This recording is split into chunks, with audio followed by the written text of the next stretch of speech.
Hello, everybody. Scott Golden here with the Superstars of Wrestling Review Series for the 29th of November 1986.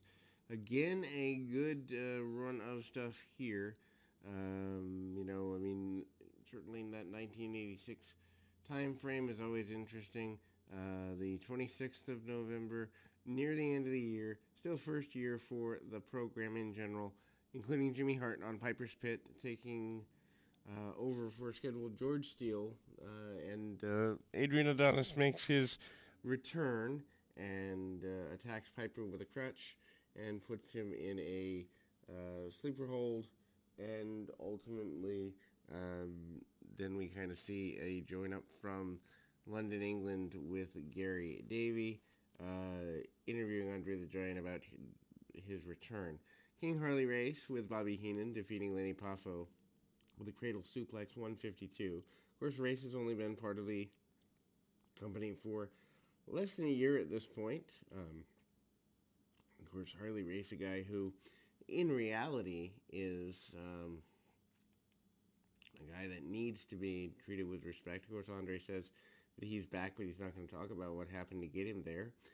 Again, Harley Race against Lanny Poffo. Poffo still kind of doing enhancement talent work. It doesn't really get a push until 1989 or so. Race is kind of off his NWA title runs and various things, and Race is here for about 3 years or so. Anyway, 2.5, something like that. Race, punch, kick, and the cradle suplex. Cradle suplex, a pretty big deal. The interview with Bonnie Steamboat, basically implying that, in fact, Ricky Steamboat would be laid out for a while. Then Jesse Ventura interviews Danny Spivey and Mike Rotundo. They are the U.S. Express.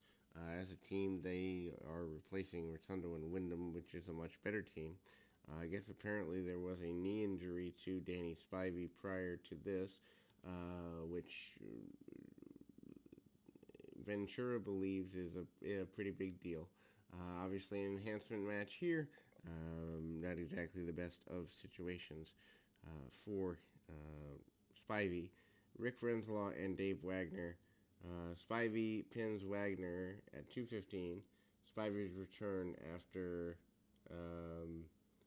a knee injury in the beginning of the year, around the end of January. So, a couple of minutes there. Spivey looks to be in decent enough shape. Spivey's knees end up being a major force of contention going forward for him throughout his career, which does hinder him going as far as he could.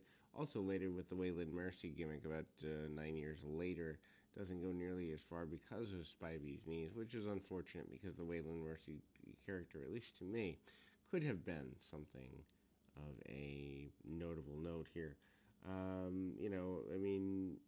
Rotundo, not exactly a guy who you're going to write home about, not exactly a guy who is super major impressive, but he's here. Basic punches, basic maneuvers, Spivey with more brawling than you'd actually see generally, but he helps to get a victory. Hulk Hogan talks about challengers upcoming, including but not limited to Kamala, and he's ready to take out the world. Honky Tonk Man says he's no longer going to kiss babies. Honky Tonk Man says he might slap babies, and the baby's going to be cleaned up. Speaking of Kamala, he's here in an enhancement match. The Wizard and Kemshi are his handlers, who are trying to make him, at least to some degree, seem as ferocious as possible. He beats Bob Boyer with a splash off the top rope, 55 seconds. Boyer is taken out on a stretcher, obviously getting ready for a loop with Hogan around the country. And, you get what you get when you get it as far as that's concerned. It doesn't exactly go according to plan fully, but there is value to the process of all of that. And, again, we kind of go forward there.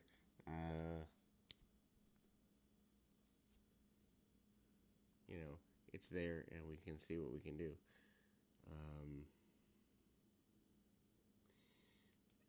So anyway, kind of going forward, Kamala is a guy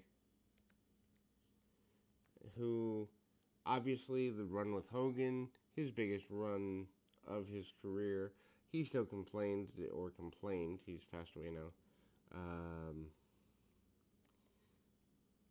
That, in fact, um,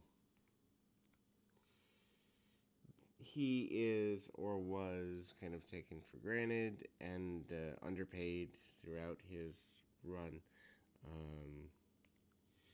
But it doesn't quite come together for him. Anyway, the Splash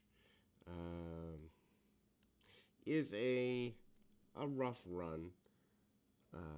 And him going with Hogan around the loop, obviously good money for him, but less than he wanted.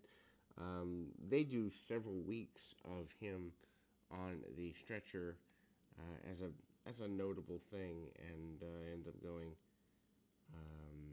ends up going in a, I guess you'd say, positive direction for him in the end. Anyway, we kind of run forward from there to another match in the series, which ends up in this case being let's see here, Bret Hart and Jim Neidhart Hart Foundation with Jimmy Hart defeating the tag team champions Davey Boy Smith and Dynamite get a non-title match. When Bret pins Dynamite following Heart Attack, 436. Again, still a super short run of things here.